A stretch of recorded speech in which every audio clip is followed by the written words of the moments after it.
desire. No one knows my suppressed desire. I suppose that you'd like to know who she is, but I'll never tell. Here's the reason, it's plain to see. She just doesn't belong to me. Now you know why she is my suppressed desire.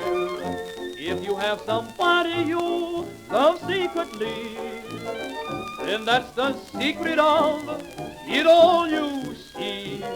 Oh baby, I'm so happy when I retire. My heart plays like a blazing fire while I'm dreaming about my suppressed desire.